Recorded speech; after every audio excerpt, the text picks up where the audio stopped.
Hello friends, मैं Sumit Kumar successful outcome में आपका स्वागत करते हैं। फ्रेंड्स, आज फिर लेकर आया हूँ मैं आपके लिए 50 सीडीपी का इम्पोर्टेंट क्वेश्चन जो आपके सीटेट एग्ज़ाम्स के लिए काफ़ी महत्वपूर्ण साबित होंगे। तो फ्रेंड्स, सबसे पहले अगर अभी तक हमारे चैनल पर नए हैं तो प्लीज़ चैनल को सब्सक्राइब करें एंड बेल आइकन को प्रेस करें ताकि इसी तरह की जो वीडियो है उसकी नोटिफिकेशन आप तक आसानी से पहुँच सके। तो फ्रेंड्स, आइए देखते हैं। सबसे पहले, ज्ञानात्मक विकास नकल पर आधारित न होकर खोज पर आधारित होता है, यह कथन किसका है? तो यह जो है जीन पियाजे का है।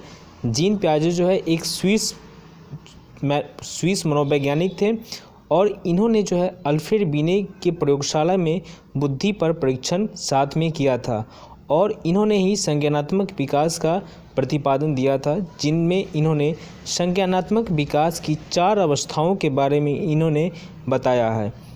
जिसकी पहली अवस्था होती है इंद्रिय जनित गामक या संवेदी प्रेरक अवस्था, जिसे सेंसरी मोटर स्टेज कह सकते हैं, जिसकी अवस्था होती है 0 से 2 वर्ष।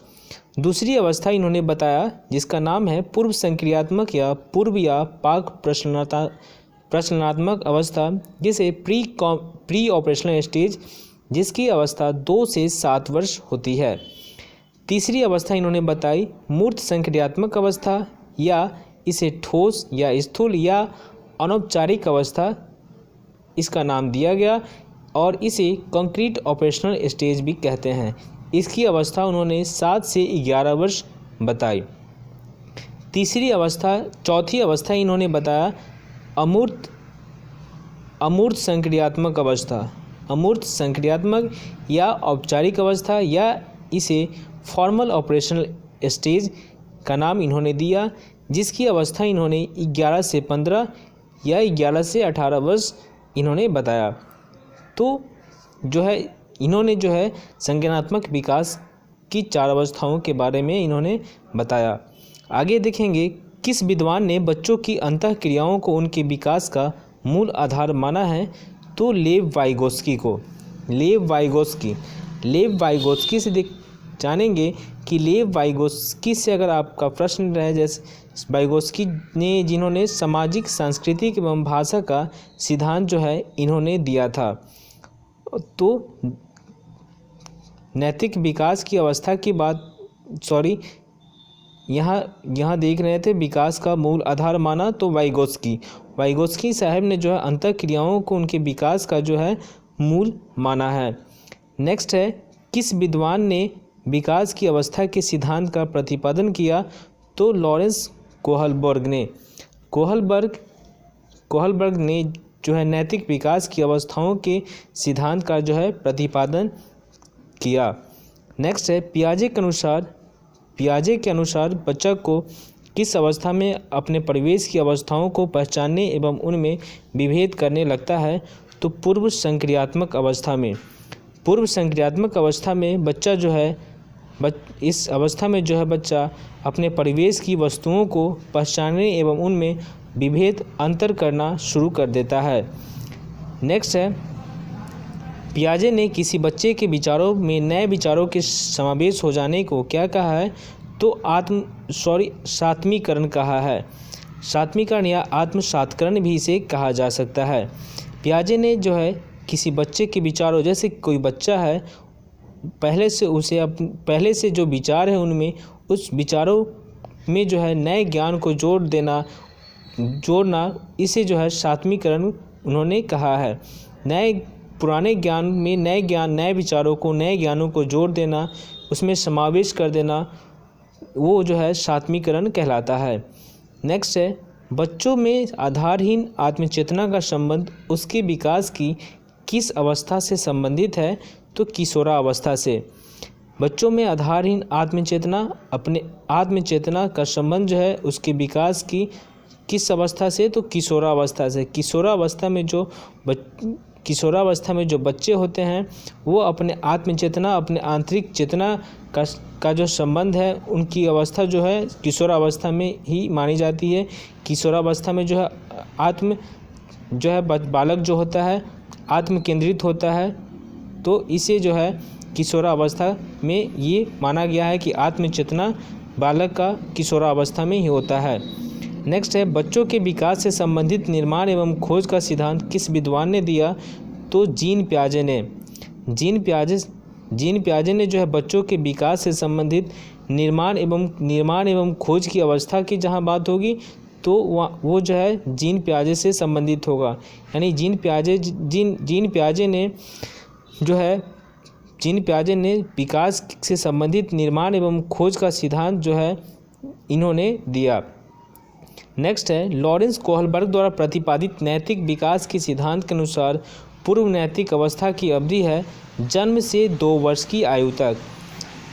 यहाँ देखेंगे लॉरेंस कोहलबर्ग द्वारा जो प्रतिपादित नैतिक विकास का जो सिद्धांत दिया गया उसमें नैतिक अवस्था की आयु जो है जन्म से 2 वर्ष तक की आयु नैतिक अवस्था मानी जाती है। आगे देखेंगे बुद्धि का पदानुक्रमित संरचना सिद्धांत किसने दिया? तो फिलिप बर्नर ने। बुद्धि का पदानुक्रमित संरचना सिद्धांत तो फिलिप बर्नर ने दिया। नेक्स्ट है बुद्धि का एकीकृत संरचना सिद्धांत किसने दिया? तो जेपी गिलफोर्ड ने। जेपी गिलफोर्ड ने बुद्धि का एकीकृत संरचना सिद्धांत इन्होंने दिया। विशिष्ट बालकों में कौन कौन से बालक आते हैं? तो विशिष्ट बालकों में जो है विशिष्ट बालकों की श्रेणी में आने वाले बालक हैं जैसे प्रतिभाशाली बालक, पिछड़े बालक, गूंगा, बहरा या गूंगा हो सकता है, बहरा हो सकता है, अंधा हो सकता है। ये उसके बाद है सृजनशील बालक और लास्ट है संवेगात्मक दृष्टि से पिछड़े बालक। ये सभी जो है बालक विशिष्ट बालकों की श्रेणी में आते हैं। नेक्स्ट है देखेंगे यहाँ पे कि यहाँ विकलांग बालक विशिष्ट बालकों की श्रेणी में नहीं आते हैं। जो बालक विकलांग होंगे वो जो है विकलांग से तात्पर्य है कि जिन्हें चलने में परेशानी होगी, जिन्हें डिसएबिलिटीज होगी, वो जो है विशिष्ट बालक की श्रेणी में नहीं आएंगे। नेक्स्ट है समावेशी शिक्षा किसे कहते हैं? तो विशिष्ट बालकों के लिए बनाई गई नई शिक्षा प्रणाली समावेशी शिक्षा कहलाती है। विशिष्ट बालकों के लिए जो बनाया गया जो एक शिक्षा प्रणाली होता है, जैसे किसी विद्यालय में किसी कक्षा में जो है भिन्न भिन्न परिवेश से आए हुए बच्चे होते हैं, भिन्न भिन्न कैपेबिलिटी के बच्चे होते हैं, उनकी क्षमता जो है अलग अलग होती है, उनकी चिंतन क्षमता, उनकी अधिगम क्षमता जो है भिन्न भिन्न होती है। तो विशिष्ट बालक उनमें जो उस कक्षा में जो विशिष्ट बालक होंगे उसके लिए जो है एक नई शिक्षा प्रणाली तैयार होती है। उस शिक्षा प्रणाली को समावेशी शिक्षा कहते हैं।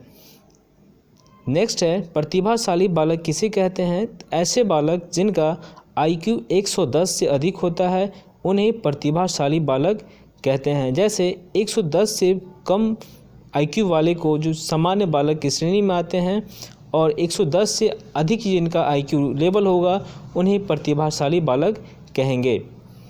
आगे देखेंगे पिछड़ा बालक किसे कहेंगे? तो ऐसे बालक जिनका IQ 90 से कम हो, 90 से जिनका कम होगा IQ उन्हें जो है पिछड़ा बालक कहेंगे।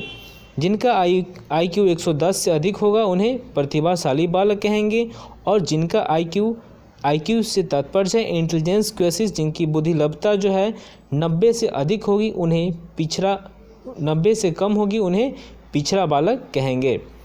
आगे देखेंगे सामान्य बुद्धि के बालक का IQ कितना होता है? तो जो सामान्य बुद्धि के बालक होते हैं उनका IQ जो है 90 से 110 के बीच में होता है।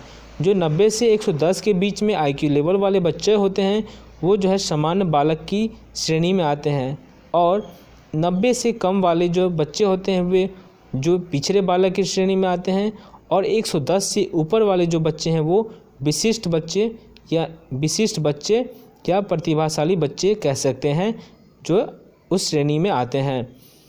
नेक्स्ट है सृजनशील बालक किसे कहते हैं? सृजनशील बालक वे बालक होते हैं जिनमें कुछ नया करने की क्षमताएं होती है, जो नए नए आविष्कार या अनुसंधान करने की क्षमता रखते हैं। जैसे कोई बालक जो है कोई नया कार्य करता है, कुछ नया एक्सपेरिमेंट करता है, नई तकनीक सीखता है, वो जो बालक होगा वो सृजनशील बालक होगा। एक ही काम को कई तरीके से करने वाला बालक भी सृजनशील बालक कहलाता है। जैसे किसी बालक को एक समस्या दी जाए, उस समस्या का समाधान जो है वो कई तरीके से करने का प्रयास करता है, तो वो बालक जो है सृजनशील बालक की श्रेणी में आएगा। आगे देखेंगे सृजनशील बालकों का IQ कितना होता है। तो सृजनशील बालकों का IQ जो है 120 से अधिक होता है। यहाँ 120 से, जैसे 90 से जिसका कम होगा, 90 से जिसका कम होगा वो कहलाएगा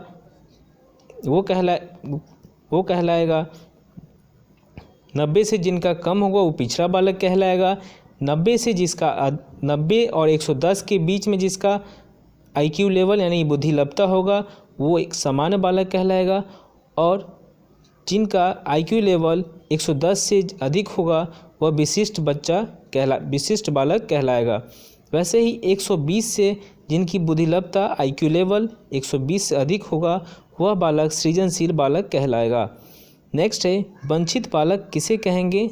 वंचित बालक वे बालक होते हैं जिन्हें शिक्षा के उचित अवसर प्राप्त नहीं हो पाए, लेकिन वे पढ़ने की क्षमता रखते हैं, लेकिन वे शिक्षा से वंचित रह गए।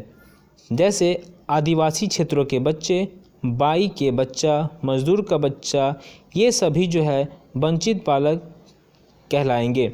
जैसे बालक, कुछ ऐसे बालक होते हैं समाज में जिन्हें जो है सही ढंग से उचित अवसर, उन्हें शिक्षा ग्रहण करने का उचित अवसर उन्हें प्राप्त नहीं हो पाता है, लेकिन उन्हें जो है पढ़ने की क्षमता होती है, उनकी पढ़ने की इच्छा होती है, लालसा होती है।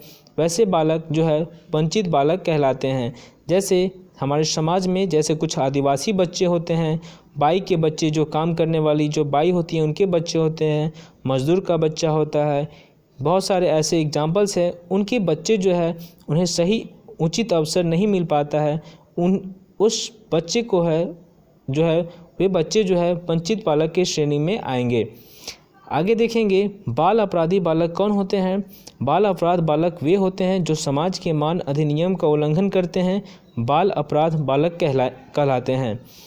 बाल अपराध बालक वे होते हैं जो समाज के मान अधिनियम उल्लंघन करते हैं, बाल अपराध बालक कहलाते हैं। जैसे समाज में कुछ ऐसे रीति रिवाज, समाज में कुछ ऐसे रीतियाँ होती है, समाज में कुछ ऐसे एक्टिविटीज़ होती हैं जिन्हें बालकों को जो है फॉलो करना पड़ता है, उसके अनुसार चलना पड़ता है, उन्हें मानना पड़ता है कुछ नियम कानून को। लेकिन कुछ ऐसे बालक होते हैं जो उन्हें फॉलो नहीं करते हैं, तो वो बालक जो है उसके अगेंस्ट जाते हैं और उनका जो मर्जी होता है वो करते हैं। तो ऐसे बालक जो हैं वो बाल अपराधी कहलाते हैं। नेक्स्ट है बाल अपराधियों के प्रकार बताइए। बाल अपराधी में के प्रकार है जैसे चोरी करने वाला बालक, जैसे कोई बालक जो है आसपास या घर में या कहीं भी आस पड़ोस चोरी करता है, वह जो है बाल अपराध के अंतर्गत आएगा। दूसरा है स्कूल का फर्नीचर तोड़ने वाला बालक, जैसे कहीं विद्यालय में जा रहा है वो बालक जो है स्कूल का फर्नीचर हो, डेस्क बेंच हो या फिर कहीं भी कुछ गलत कार्य करता है, वो बालक जो है अपराधी बालक कहलाएगा। नेक्स्ट है स्कूल में मारपीट और हिंसा करने वाले बालक, जैसे अपने सहपाठी के साथ, अपने मित्र के साथ जो है मारपीट करता है, हिंसा करता है, वो बालक भी जो है अपराधी की श्रेणी में आएगा। नेक्स्ट है स्कूल की रिपोर्ट कार्ड में छेड़छाड़ करना, जैसे उसे स्कूल का रिपोर्ट कार्ड जो है उसके साथ जो है शैतानी करना, उसके साथ छेड़छाड़ करना, उसमें गलत चीज़ें उकेरना, ये सभी जो है बाल अपराध के प्रकार हैं। नेक्स्ट है मानसिक रूप से मंद बालकों को सिखाने में कौन सा सिद्धांत उपयोगी है। तो शास्त्रीय अनुबंध सिद्धांत उपयोगी है। शास्त्रीय अनुबंध सिद्धांत, जैसे मानसिक रूप से मंद बालक होते हैं उन्हें सिखाने के लिए जो है शास्त्रीय अनुबंध सिद्धांत जो है ये काफ़ी जो है सहयोगी है। इससे जो मानसिक रूप से मंद बालक जो होते हैं उन्हें काफ़ी सिखाने में जो है काफ़ी सहायता मिलती है। नेक्स्ट है छात्रों में अच्छी आदतों के निर्माण में सिद्धांत सहयोगी है। पावलोव का शास्त्रीय अनुबंध सिद्धांत, छात्रों में अच्छी आदतों के निर्माण में सिद्धांत सहयोगी है।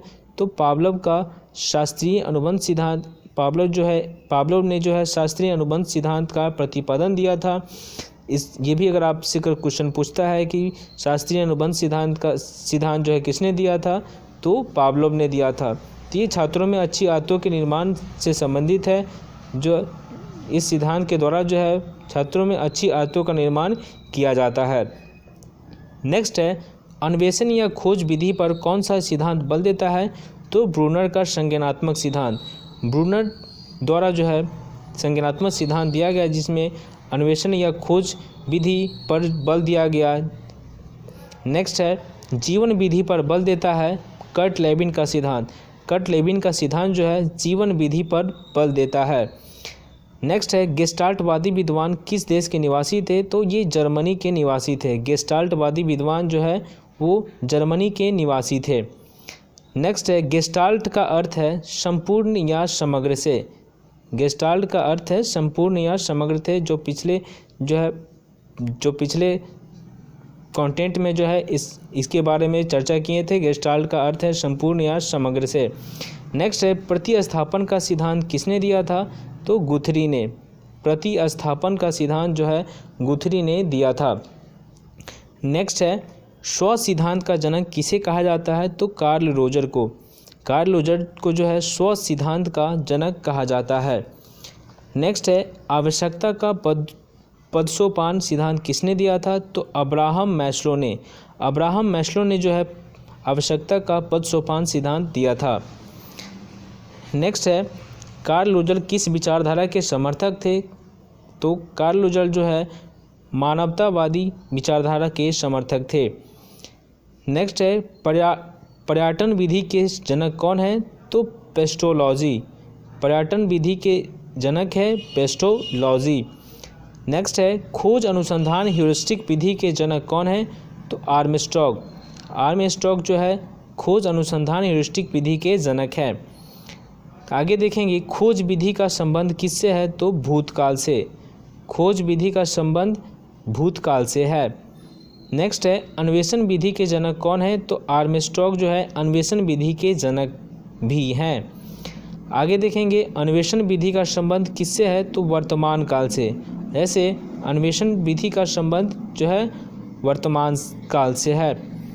आगे देखेंगे, पढ़ाने की सबसे अच्छी कौन सी विधि है, तो प्रोजेक्ट विधि। प्रोजेक्ट विधि जो है प्रोजेक्ट विधि के द्वारा जो है पढ़ाने में काफ़ी सहायता मिलती है। तो ये प्रोजेक्ट विधि के द्वारा जो है सबसे अधिक अच्छी विधि माना गया है पढ़ाने के लिए। नेक्स्ट है, परियोजना विधि के जनक कौन है, तो अमेरिका के प्रसिद्ध शिक्षा शास्त्री जॉन डेवी जो है योग्य कील पैट्रिक हैं। परियोजना विधि के जनक जो है कील पैट्रिक हैं। नेक्स्ट है, सूक्ष्म शिक्षण माइक्रो टीचिंग के जनक कौन है, रॉबर्ट बुश। रॉबर्ट बुश जो है सूक्ष्म शिक्षण, जिसे माइक्रो टीचिंग भी कहा जा सकता है, इसके जनक है। नेक्स्ट है, इकाई उपागम के जनक कौन है, तो इकाई उपागम के जनक जो है मॉरिसन है। इकाई उपागम के जनक मॉरिसन है। जन्म के समय बालक में कितनी हड्डियां होती है, तो 70। जब बालक जन्म लेता है तो उसकी शरीर में जो है 270 हड्डियां होती है, जो कुछ समय के बाद जो है बढ़कर 350, जैसे बाल्यावस्था में जो है 350 हड्डियां हो जाती है। नेक्स्ट है, स्वयं की भावनाओं तथा संवेगों को नियंत्रित करने से संबंधित बुद्धि को क्या कहा जाता है, तो भाषाई बुद्धि कहा जाता है। स्वयं की भावनाओं तथा संवेगों को नियंत्रित करने से संबंधित बुद्धि को भाषाई बुद्धि कहा जाता है। आगे देखेंगे, बिने साइमन परीक्षण द्वारा किसका मापन किया जाता है, तो सामान्य बुद्धि का। सामान्य बुद्धि का जो है मापन बिने साइमन परीक्षण द्वारा किया जाता है। तो जैसे बिने साहब से प्रश्न ये भी पूछ सकता है, इन्होंने जो है बुद्धि के एक कारक सिद्धांत का जो है सिद्धांत इन्होंने दिया था। बुद्धि के एक कारक सिद्धांत किसने दिया था, यदि यह प्रश्न पूछा जाए तो बिने साइमन होगा। नेक्स्ट है, मानसिक आयु के प्रत्यय का सर्वप्रथम प्रयोग किस विद्वान ने किया, तो बिने साइमन ने। मानसिक आयु के प्रत्यय का सर्वप्रथम प्रयोग बिने साइमन साहब ने किया था। आगे देखेंगे 140 से अधिक बुद्धिलब्धि वाले बच्चों को किस श्रेणी में रखेंगे। तो 140 से जिनका अधिक बुद्धिलब्धि यानी इंटेलिजेंस क्वेसिस होगा उन्हें जो है प्रतिभाशाली बालक की श्रेणी में रखा जाएगा। जैसे 140 से अधिक जिनकी बुद्धिलब्धि होगी उन्हें जो है प्रतिभाशाली बालक की श्रेणी में रखा जाएगा। नेक्स्ट है सृजनशील मौलिक परिणामों को अभिव्यक्त करने की मानसिक क्रिया है, यह कथन किसका है। तो क्रो एंड क्रो का। क्रो एंड क्रो जो है सृजनशील मौलिक परिणामों को व्यक्त करने की मानसिक क्रिया के बारे में इन्होंने बताया। क्रो एंड क्रो से देखेंगे चिंतन का सिद्धांत जो है इन्होंने ही दिया था, क्रो एंड क्रो ने। जैसे आपसे प्रश्न अगर पूछता है कि चिंतन का सिद्धांत किसने दिया, तो अगर ऑप्शन में क्रो एंड क्रो रहे तो आप इसे सही करेंगे। आगे देखेंगे मानसिक आयु का प्रत्यय किस वैज्ञानिक ने दिया। तो बीने साइमन ने। बीने साइमन साहब ने मानसिक आयु का प्रत्यय का सिद्धांत इन्होंने दिया। आगे देखेंगे द्वितत्व सिद्धांत के प्रतिपादक हैं तो स्पीयरमैन। स्पीयरमैन जो है बुद्धि के द्विकारक, जैसे इससे पहले जो मैंने बताया कि बुद्धि के एक कारक सिद्धांत तो बीने ने दिया और बुद्धि के द्विकारक सिद्धांत जो है स्पीयरमैन ने दिया।